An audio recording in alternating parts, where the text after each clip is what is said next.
उत्तर प्रदेश में सरकारी स्कूल के साथ साथ सरकारी अस्पताल व मरीजों को ले जाने वाली एम्बुलेंस जर्जर हालत। सूबे में 5 साल योगी सरकार के पूरे होने के बाद भले ही दोबारा मुख्यमंत्री योगी आदित्यनाथ की सरकार आ गई हो, भले ही भारतीय जनता पार्टी का आईडी से सोशल मीडिया पर लगातार परोसे जा रहा हो, मगर सूबे की हालत बद से बदतर हो रही है। एक तरफ कानून व्यवस्था लचर है तो दूसरी तरफ चिकित्सा व्यवस्था भी लचर हो गई है। 2012 में सरकारी अस्पतालों में एम्बुलेंस की व्यवस्था दी गई थी ताकि आम व गरीब व्यक्ति गर्भवती महिलाओं को कष्ट न हो। 2017 में योगी आदित्यनाथ के सरकार के आते ही तुगलकी फरमान तो लगातार जारी होते रहे, मगर सरकारी अस्पताल व सरकारी स्कूलों की व्यवस्था बिल्कुल नहीं सुधरी।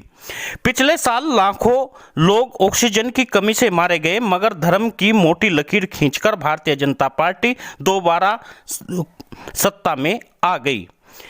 योगी सरकार के शपथ लेते ही सूबे में अपराध व लूट दोगुनी ताकत के साथ में बढ़ गया। भले ही आशीष पाल का फर्जी इनकाउंटर कर दिया गया हो, साथ में घायल मुख्य आरक्षी बघेल को दिखाया। पिछड़े वर्ग के छोटे मोटे चोरी चकारी करने वाले लोगों की हत्या करके लगातार उन्हें इनकाउंटर दिखाया जाता है और दहशत पैदा करने की कोशिश की जाती है, मगर मुख्यमंत्री योगी आदित्यनाथ के स्वजातीय बदमाश 5 साल में एक भी नहीं मारा गया। विजय प्रजापति हो या आशीष पाल हो, इस तरह के समुदाय के लोगों को मारकर एक दहशत का माहौल और एक मजबूत कानून दिखाने की कोशिश की गई है जो समझ से कहीं परे है। फूलन देवी का हत्यारा शेर सिंह राणा का इनकाउंटर अभी तक नहीं हुआ। नकल माफिया अरविंद राणा, मोनू सोनू सिंह आदि लंबी फहरिस्त है जो केवल ठाकुर होने के कारण संरक्षित है। घटना बलिया जिले के गाँव अंदौर ब्लॉक चिलकहर। सुकुल प्रजापति अपनी पत्नी जोगनी को 28 मार्च को अस्पताल ले जाने के लिए एम्बुलेंस न मिलने के कारण वह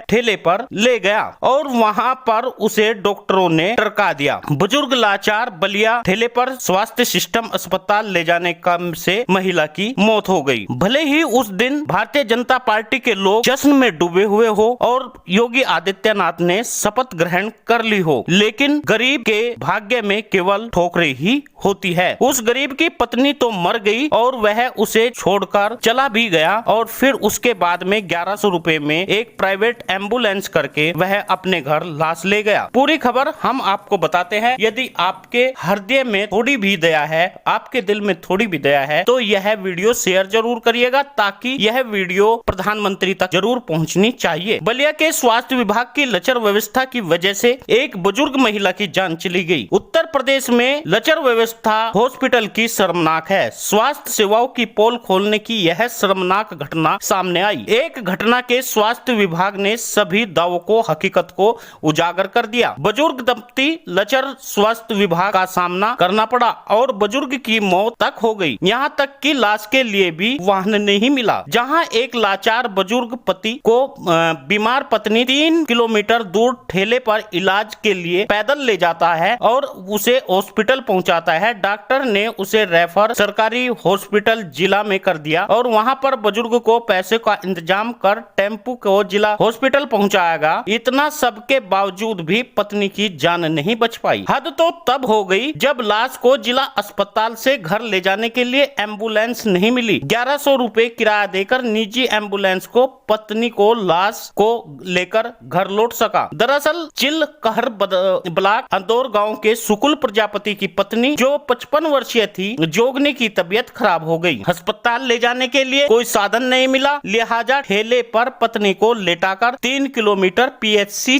चिलकहर पहुंचे। सुकुल के मुताबिक स्वास्थ्य केंद्र पर कुछ दवाई देकर डॉक्टर ने उन्हें वहां से टरका दिया। उसके बाद वह ठेले पर ले जाकर जोगनी को लगातार वह जिला अस्पताल में ले जाने के लिए कहा गया था और पिपरिया के पास में पत्नी को ठेला पर लेटाकर ही वह पैदल घर आ गए। पैसे कपड़े ले जा करके पत्नी के पास पहुंचे। वहां से टेम्पू से पत्नी को हॉस्पिटल ले जाया गया, लेकिन सदर अस्पताल में इलाज के दौरान महिला की मौत हो गई। सुकुल के मुताबिक रात 12 बजे मौत के बाद लाश को जिला अस्पताल एम्बुलेंस मांगा तो रात में वाहन ले जाने की अनुमति नहीं देने के लिए बात कही गई। लाचार होकर 1100 रुपए में निजी एम्बुलेंस किराए पर ले जाई गई और लाश को लेकर पहुंचे। वहीं पर मामला ट्वीट के जरिए शासन में पहुंचा और शासन ने जांच के निर्देश तो दे दिए, लेकिन उस बुजुर्ग महिला की प्राण कहां से लेकर आएंगे। उस महिला की आवाज आज उस पुरुष की आवाज भांड मीडिया ने नहीं उठाई, केवल भांड मीडिया उठा रही थी तो कश्मीर की आवाज उठा रही। जहां 27 रुपए